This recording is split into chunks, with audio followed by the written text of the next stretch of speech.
갈라디아서 4장 21에서 31절 같이 우리 한 목소리로 합독하겠습니다. 율법 아래에 있기를 바라는 사람들이여 나에게 말해 보십시오. 여러분은 율법이 말하는 것을 듣지 못합니까? 아브라함에게 두 아들이 있었는데 한 사람은 여종에게서 태어나고 한 사람은 종이 아닌 본처에게서 태어났다고 기록되어 있습니다. 여종에게 난 아들은 육신을 따라 태어나고 본처에게서 난 아들은 약속을 따라 태어났습니다. 비유로 표현한 것입니다. 그 두 여자는 두 가지 언약을 가리킵니다. 한 사람은 시내사에서 나서 종이 될 사람을 낳은 하갈입니다. 하갈이라는 것은 아라비아에 있는 시내산을 뜻하는데 지금의 예루살렘에 해당합니다. 지금의 예루살렘은 그 주민과 함께 종노릇하고 있습니다. 그러나 하늘에 있는 예루살렘은 종이 아닌 여자이며 우리의 어머니입니다. 성경에 기록하기를 아이를 낳지 못하는 여자여 즐거워하여라. 해산의 고통을 모르는 여자여 소리를 높여서 외쳐라. 홀로 사는 여자의 자녀가 남편을 둔 여자의 자녀보다 더 많을 것이다 하였습니다.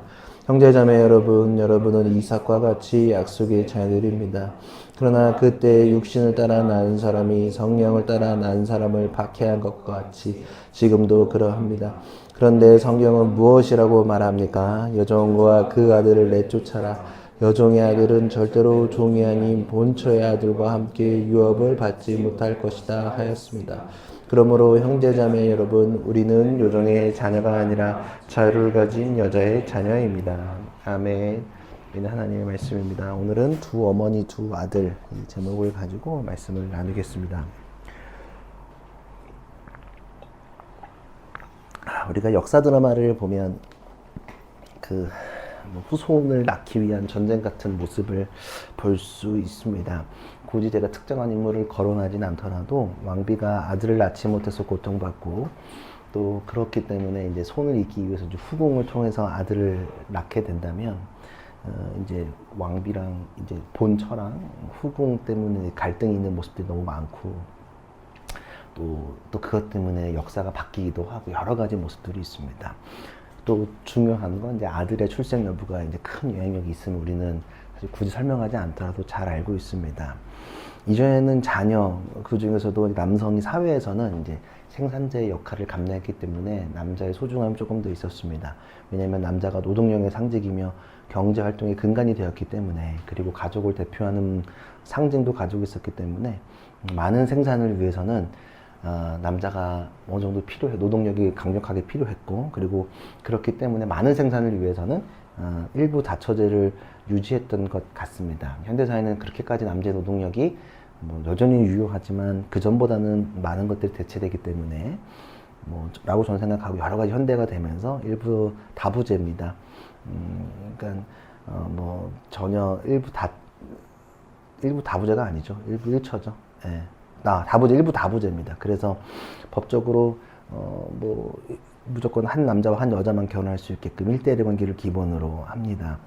실제로 사는 것을 불허하지는 않겠지만 여전히 굉장히 주요하고요. 또 일부 다처제라면 문제가 안 될 일들이 많습니다. 지금도 한 대기업의 회장이 내연녀와 결혼하기 위해서 본처와 이혼하는 과정이 순탄치 않은 우리는 뉴스를 통해 알 수 있고, 위자금이 몇백억이라던가 몇천억인가 엄청난 그 대기업이 휘청거릴 정도로 위자금이 나오기도 했었습니다. 여튼 성서 속의 시대적 상황은 일부 다처제의 상황 속에 있습니다. 지극히 자연스러운 모습입니다. 지금 우리는 좀 어색할 수 있지만 당시의 기준으로는 자연스러운 모습입니다. 그리고 오늘 본문은 두 어머니와 두 아들이 등장을 합니다. 21, 22절을 보면 율법 아래에 있기를 바라는 사람들이여 나에게 말해 보십시오. 여러분 어떤 율법이 말하는 것을 듣지 못합니까? 아브라함에게 두 아들이 있었는데 한 사람은 여종에서 태어나고 한 사람은 종이 아닌 본처에게서 태어났다고 기록되어 있습니다. 갈등을 얘기하고 있는데, 먼저 바울이 갈라디아서에서 지속적으로 말하는 전달자의 그 청자들은 예수 그리스도로 인해 자유를 얻었지만 다시 노예의 상태로 돌아가려고 하는 사람들한테 지금 끊임없이 얘기하고 있는 겁니다. 율법 아래에 있다는 것이, 오늘 바울이 율법 아래에 있는 사람들이여 라고 말하는 건 뭐냐 하면, 율법을 준수하는 것을 완벽하게 의지하지는 않습니다.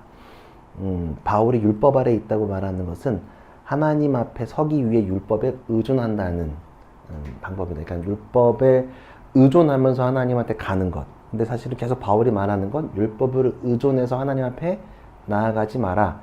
율법이 아니라 내 믿음으로 하나님 앞에 나아가면 된다는 걸 계속 어필합니다. 존 스토트는 이렇게 얘기했더군요. 오늘날에도 이러한 사람들이 많다. 바알로 하여금 편지를 쓰게 만드는 주도자들이 아니다. 그들은 율법주의적 종교를 가지고 있는 사람들이다. 이들은 특정한 규칙을 지킴으로써 하나님께 이룰 수 있다고 상상한다. 유대주의자가 아니라 우리가 어쩌면 이 청자가 될 수도 있습니다. 율법을 우리가 지키거나 율법을 의지하는 건 아니지만 율법이 다른 또 특정한 규칙을 지킴으로써 신앙생활을 성장하고 하나님께 나아갈 수 있다라고 상상하기도 합니다. 이러한 율법 아래에 있는 사람을 네 가지로 팀킬러 목사님이 구분했더군요. 보니까 첫 번째는 율법을 준수하면서 율법에 의존하는 사람들이 있습니다. 이러한 사람들은 완전히 교만하고 의가 가득 차 있고 우월감을 느끼는 사람들입니다. 당시에 하나님 앞에 서 있다고 생각하지만 불안한 사람들. 성경에서는 이제 바리새인들이 이런 사람들입니다. 율법을 준수하고 율법을 의존하는 사람. 두 번째는 율법을 지키지 않지만 율법에 의존하는 사람. 이제 이러한 사람들은 종교적 행위로서 의롭다함을 받는 것들이 굉장히 강하지만 그에 맞게 일관되게 살지 않는 사람들이 많이 있습니다. 바리새인들보다는 좀 겸손한데 적은 믿음을 가지고 있는 사람, 교회에 이런 사람들도 있습니다. 율법 지키지 않는데 율법은 되게 지키는 사람들. 예컨대 이런 거죠. 삶의 태도는 되게 멋없는데 교회 규칙은 잘 지키려고 노력하는 사람들을 압박하는 사람들이 있습니다. 상상하지 마십시오. 아마 떠오르는 사람도 있을 겁니다. 3절, 율법을 지키지 않으며 율법에 의존하지 않는 사람. 이 사람들은 이제 완전히 그냥 아무 신앙생활 안 하는 사람들이죠. 그러니까 율법의 개념을 털고 이제 상대주의적이죠. 사는 사람들. 되게 모호한 영성을 가지고 있고 그들의 기준은 자신들입니다. 율법도 안 지키고 의존도 안 하고. 마지막에는 율법을 준수하나 율법에 의존하지 않는 사람. 이게 되게 중요한 건데 율법을 준수하나 율법에 의존하지 않는 사람.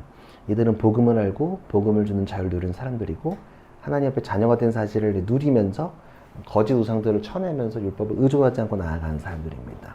이런 사람들을 사도 바울이 원하는 겁니다. 그러니까 율법을 완성한다는 게 율법을 준수하죠. 우리 거룩한 삶에서는 율법 준수를 되게 중요합니다. 전반적인. 근데 그거를 의존하지 않는 게 굉장히 중요합니다. 그러니까 네 번째 경우를 제외하고는 오늘 본문 21절에 있는 사람들은 이 세 번째까지 있는 모든 사람들을 봐도 무방합니다. 율법을 준수하며 율법을 의존하는 사람들, 혹은 율법을 지키진 않지만 율법을 의존하는 사람들, 또 율법도 안 지키고 율법도 의존하지 않는 사람, 세 가지 사람들을 다 지금 바울이 얘기한다고 볼 수 있습니다. 이러한 사람들한테 오늘 비유를 하나 하는 거예요. 뭐냐 하면 창세기 12장에 있는 얘기. 그러니까 창세기를 모티브로 삼아서 그 중에서도 아브라함의 아들 이스마엘과 이삭에 대한 이야기를 합니다. 다시 한번 족보를 얘기해보면 창세기 12장까지 딱 12장부터 원역사 끝나고 족장사가 시작된다고 제가 한번 갈라디 초반에 얘기해서 하는데 족보 순서를 해보면 아브라함이 맨 첫 번째고 그 다음에 이삭이고 이삭이 야곱을 낳고 야곱이 요셉을 낳는단 말이에요. 요셉이 모세를 낳은 건 아닌데 중간에 끊겼잖아요. 소개되지 않고 나요. 모세가 이어지는 이해되죠? 그 다음에 가나안으로 가고 지도자가 여호수아로 이어지는 순서입니다. 굉장히 말하면 이 순서가 굉장히 중요하다. 성경에서 이 세가 되게 중요하다고 얘기하는데 오늘 요 얘기를 하는 거예요. 오늘은 아브라함의 아들 이삭에 대한 얘기를 합니다. 그게 어디에 나와 있냐면 창세기 12장 1절 3절을 보면 이렇게 소개되어 있어요. 창세기 12장 딱 시작하면서 이렇게 소개하는데 제가 읽어드릴게요. 잘 기억해 보십시오. 주님께서 아브람입니다. 아직 아브라함도 아닙니다. 아브람에게 말씀하셨다. 너는 네가 살고 있는 땅과 네가 난 곳과 너의 아버지 집을 떠나서 내가 보여주는 땅으로 가거라. 내가 너로 큰 민족이 되게 하고 너에게 복을 주어서 내게 크게 이름을 떨치게 하겠다. 너는 복의 근원이 될 것이다. 너를 축복하는 사람에게는 내가 복을 베풀고 너를 저주하는 사람에게 내가 저주를 내릴 것이다. 땅에 사는 모든 민족이 너로 말미암아 복을 받을 것이다. 약속과 축복을 아브람이 받았단 말이에요. 그리고 아브람에게 큰 민족을 이루겠다고 약속을 했지만 당시에 아브람이 그 당시에 나이가 조금 있었는데 나이가 많아서 아이를 가질 수 없는 상태였단 말이에요. 그런 약속을 받았습니다. 자, 여러분 하나님이 이러한 약속을 하셨는데 시간이 지나면서 이렇게 아이가 생기지 않는다면 어떤 선택을 할 수 있을까요? 아브라함이 하나님을 만난 게 느낌으로 만난 게 아니라 분명히 만났단 말이에요. 대화도 하고. 근데 아이를 가져야 되는데 아이를 계속 못 가져. 근데 분명히 약속은 하셨어. 아이를 주신다고는 하셨는데 그 아이로 말미암아 내가 큰 민족을 이루겠다고 약속하셨는데 안 이루어지면 우리는 어떤 방법을 피할 수 있을까? 제 주위에도 난임으로 어려운 상황 속에 있는 부부들이 있더라고요. 진짜 제가 생각 안 해봤는데 진짜 어려워하는 부분들이 있어요. 참 그게 참 놀라워요. 갖지 말아야 될 사람들은 척척 갖고 가져야 될 사람들이 참 못 갖는 게 되게 좀 슬픈데 여러 가지 노력들이 있더라고요. 인간이 할 수 있는 모든 노력을 합니다. 민간요법도 있더라고요. 제가 제 친구한테 제가 어디서 봐가지고 경주에 유명한 한의원이 있대요. 약 먹으면 아이 생기는 한의원. 야, 그거라도 가봐라. 내가 오직하면 그랬어요. 약도 먹고요. 그리고 현대사에서는 시험관 시도 주위에 되게 많이 하거든요. 이런 것들. 그러니까 근데 또 이게 무조건적인 임신을 보장하지도 않아요. 인간이 할 수 있는 노력을 하긴 하지만. 그러면 지금은 그러한데 아이가 생기지 않으면 고대 사회에서는 어떻게 할 수 있었을까? 아이가 생기지 않으면 어떤 노력을 하셨을까? 그리고 하나님이 주신다고 했는데 안 생기면 여러분 어떻게 할까요? 무슨 방법이 있을까요? 무슨 방법이 있을까? 아이가 주신다고 했는데 아이가 안 생기나? 고대 사회에서는 어떻게 했냐면 인간의 마지막 방법을 쓰는 건데 뭐냐면 인간의 방법 마지막 쓸 수 있는 것들이 있습니다. 이게 창세기 16장 1절에 3절에 나옵니다. 제가 읽어드리겠습니다. 창세기 16 이런 선택을 합니다. 아브람과 사례는 아브라함의 사례는 아이를 낳지 못하였다. 그에게 하갈이라고 하는 이집트 사람 여종이 있었다. 사례가 아브라함에게 말했다. 주님께서 나에게 아이를 가지지 못하게 하시니 당신은 나의 여종과 동침하십시오. 하갈의 몸을 빌려서 집안대로 이어갈 수 있기를 바랍니다. 아브라함은 사례의 말을 따랐다. 아브라함의 아내 사례가 자기 여종 이집트 사람 하갈을 데려다가 자기 남편 아브라함에게 아내로 준 때는 아브라함이 가나안 땅에서 살아온 지 10년이 지난 뒤이다. 10년 동안 아이가 안 생겼으니까 조급해졌겠죠. 안 생기니까 마음이 급하니까 방법을 써요. 이게 어떤 방법을 썼냐 하면 아브라함과 사례는 대리 출산을 쓴 겁니다. 당시에는 고대 근동사회에서는 부인이 아이를 갖지 못할 경우 가족과 계승유산을 위해서 대리 출산 관습이 계속 지속적으로 이용되니까 이게 뭐 불법적인 건 절대 아닙니다. 사회적으로 아이를 갖는다는 건 당시 여자들에게 굉장히 중요한 의무입니다. 가족의 존속과 재산 상속, 사회적 지위 유지를 위해서 필수적으로 필요한 수단이었습니다. 그러니까 아이를 또 특별히 아들을 갖는 건 굉장히 중요한 거죠. 그렇게 이제 불임이거나 아이를 가질 수 없을 경우는 이제 여종이나 이제 남편의 첩으로 이렇게 보내서 아이를 갖게 하는 건데 이제 아내의 허락이 있어야 돼요. 아내의 허락을 통해서 하면 그 여자가 대신 아이를 낳으면 그 아들은 그 이제 본 부인의 적통으로 인정되어서 했답니다. 이게 고대 근동법정 함무라비 법정에도 나와 있습니다. 계속 이제 아이가 여종의 아들이 아니라 이 본부인의 아들이 되는 것들이 있었습니다. 왜냐하면 여종은 진짜 종이기 때문에 자유의 상태가 아니거든요. 그러니까 절대 그 여자는 어떻게 대신 놔줘도 상관없는 거야. 대신 놔줘도 그 부인이 가져가는 것들 이렇게 가는 거예요. 그러니까 이게 지금 아브람과 사례는 우회적인 방법을 통해서 아이를 출산했습니다. 하나님이 약속은 하셨지만 인간이 할 수 있는 노력을 통해서 아들을 낳았는데 그 아들의 이름이 이스마엘이었습니다.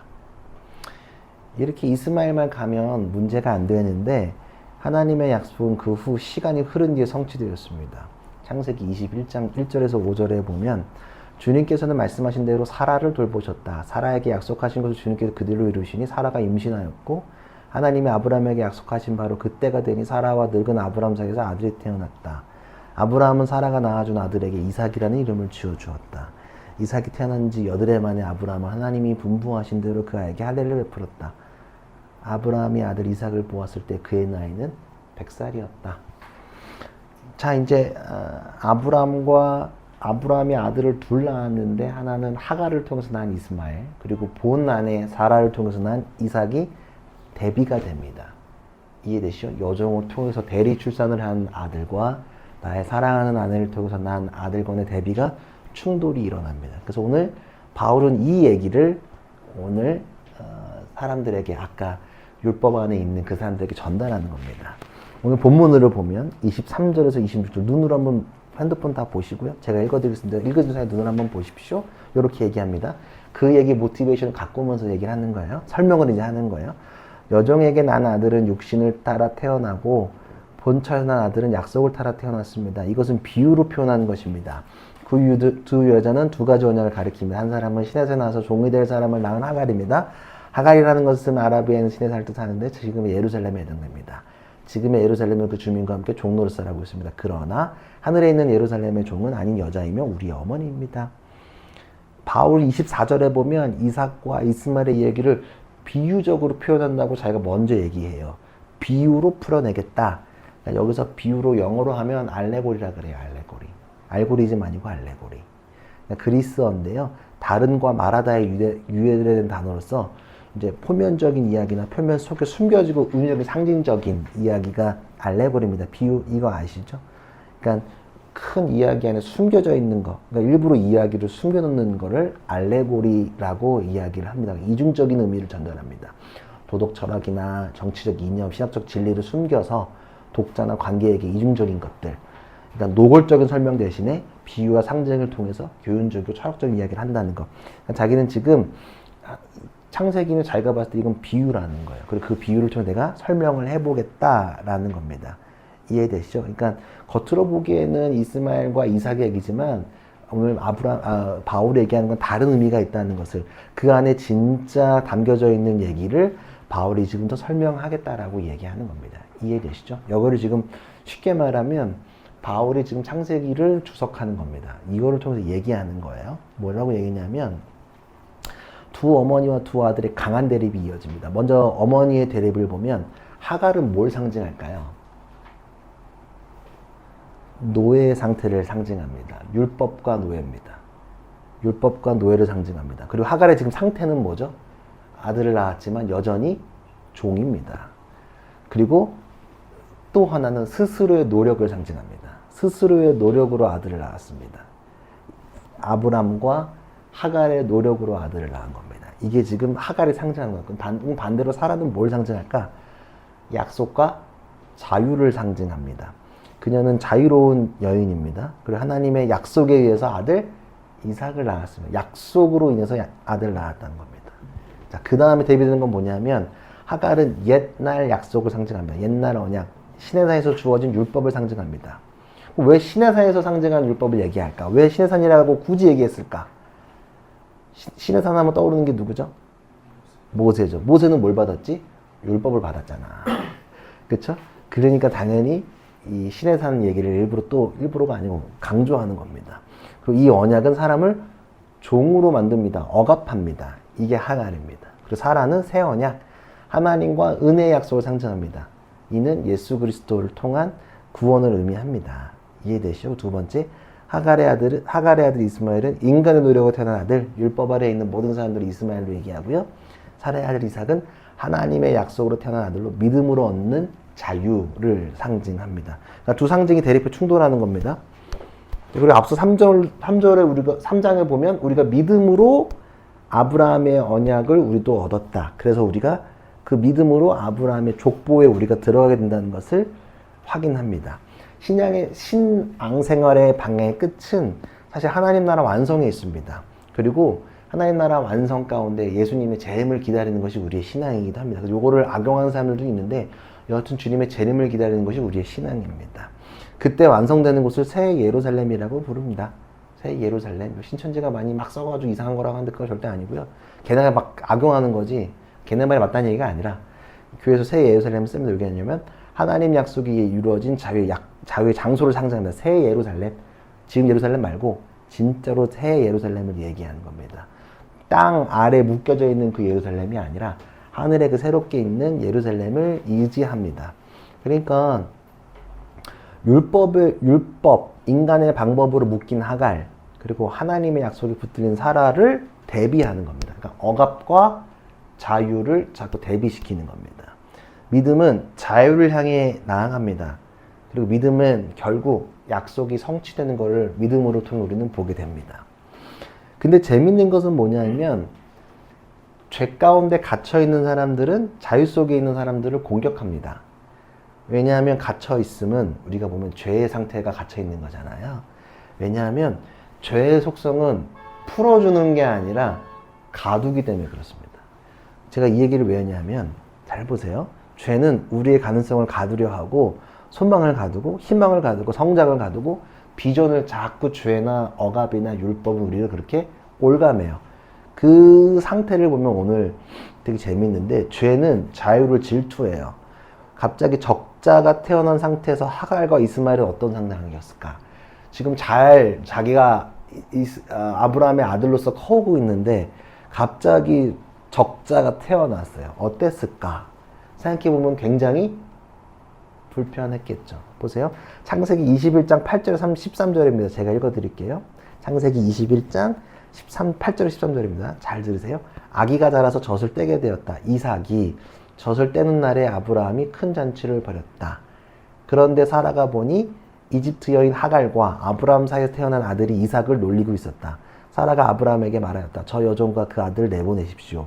저 여종의 아들은 나의 아들 이삭과 유선을 나누어 가질 수 없습니다. 그러나 아브라함은 그 아들도 자기 아들임으로 이 일로 마음이 몹시 괴로웠다. 하나님이 그에게 말씀하셨다. 그 아들과 그 어머 여종의 일로 너무 걱정하지 말아라. 이삭에 태어난 사람이 너의 씨가 될 것이니 사라가 너에게 말하는 대로 다 들어주어라. 그러나 여종의 난 아들도 너의 씨니 그 아들은 그 아들대로 내가 한 민족이 되게 하겠다. 자, 이스마엘과 이삭의 나이 차는 14살이었습니다.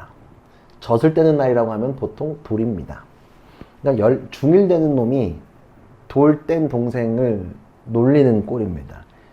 그러니까 청소년이 아이를 이제 지금 조롱이고 괴롭히는 거잖아요. 그러니까 이 일 때문에 이제 사라가 분노했고 아브라함을 요청해서 이스마엘과 하갈은 아브라함의 집에서 이것 때문에 쫓겨나게 됩니다. 그때 오늘 본문의 29절에서 30절 그래서 읽고요. 그때 육신을 따라 난 사람이 성령을 따라 박해한 것 같이 지금도 그러합니다. 29절에 보면 바울이 이 얘기를 다시 끌어와서 죄의 상태는 자유의 상태를 박해하고 억압한다. 근데 성경은 무엇이라 합니까? 여종과 그 아들을 내쫓아라. 여종은 아들이 절대로 종이 아닌 본처의 아들과 유업을 받지 못할 것을 하였다. 그러므로 형제자매 여러분, 우리 여종의 자녀가 아니라 자유를 가진 여자의 자녀입니다. 우리가 다시 기억해야 될 건 뭐냐면 죄는 결국 우리를 공격하게 된다는 겁니다. 죄는 끊임없이 자유의 상태를 공격하고 비난합니다. 그러니까 육신에 난 사람이 성령을 따라 난 사람을 박해한다고 하는 거예요. 이스마엘이 이삭을 괴롭히듯이 그렇게 한다는 거예요. 그러니까 교회를 다닌다는 행위는 성령을 따라 난 사람이라는 걸 보증하지 못합니다. 교회를 다니고 있는 것이 내가 성령으로 태어났다는 것을 보증하지는 않습니다. 왜냐하면 우리가 교회를 다니다 보면 별의별 인간이 다 있는 거 우리가 알고 있지 않습니까? 큰 교회를 가면 좋기도 한데 그만큼 이상한 사람들 많습니다. 진짜로. 상상 초월의 인간들이 많고 장로님들이라고 다 믿음이 좋은 게 아니라는 거예요. 진짜로. 진짜 이상한 사람 많아요. 그럼 목사들도 제정신이냐? 제정신 아닌 사람 많습니다. 그러면 성도들도 다 피차 제정신들 아니고 이상한 사람들 진짜 많아요. 근데 그 사람들이 교회를 다닌다고 성령을 보증하진 절대 않는단 말이에요. 근데 또 되게 재밌는 건 성령으로 태어나지 않은 사람들, 그런 사람들이 교회를 어지럽게 하는 건 교회 밖의 사람들이 아니라 교회 안에 있는 사람들이 교회를 어지럽게 한다는 거예요. 그쵸? 교회를 힘들게 하는 게 무엇인지 우리를 보게 된다는 거예요. 교회가 아니라면 내가 삶 가운데 믿음의 행위 때문에 겪는 고통이 있다면 진정한 자유를 누림으로 겪는 게 있을 수도 있다는 거예요. 그러니까 우리가 믿음 생활 자유롭게 한다면 우리가 계속 힘들고 막 고민하고 갈등하는 건 뭐냐면 죄가 우리를 계속 공격하기 때문에 그러합니다.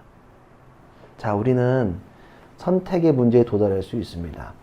지금 여러분들 각자 무언가 하나님과의 언약 때문에 내가 고통을 받거나 혹은 그것 하나님과의 약속을 내가 분명히 믿음이든 기도든 뭐든 받았는데 지연되고 있는 것만 같아서 불안할 때 우리는 하갈과 사라의 모습을 기억해야 합니다. 하갈을 통해 아이를 낳는 것이 당시에 결코 불법적인 행위가 아닙니다. 잘못된 것도 사실은 아닙니다. 그러나 문제는 뭐냐면 그것이 하나님의 방법이 아니었다는 건 중요한 포인트입니다. 자, 우리는 하나님과 나의 시간 사이에 지연이 생기면 우리는 금세 불안해합니다. 하나님을 원망합니다. 그리고 철저하게 인간의 방법으로 행위를 취합니다. 그 인간의 방법은, 우리가 하는 인간의 방법은 상식적으로 틀린 것도 아닙니다. 때로는 어쩌면 합리적일 수도 있고 아주 모호한 형태로 우리를 유혹합니다. 그 방법은 그리고 가만 보면 쉽습니다. 그리고 반응이 즉각적으로 올 때도 많이 있습니다. 그게 우리를 그 방법으로 의지하게 만듭니다. 근데 우리는 때로는 그 때를 기다려야 합니다. 이스마엘과 이삭의 나이 차가 14살입니다. 때를 기다려야 합니다. 제가 알기로는 아브라함이 70살 때 비전 받고 100살 넘어서 아들 낳았잖아요. 30년의 딜레이가 있었다는 거예요. 인내가 오래 걸릴지언정 근데 그 인내 때문에 얻는 결과는 하늘과 땅의 차이만큼 어마어마하게 크다는 사실을 여러분들이 잘 기억하셔야 합니다.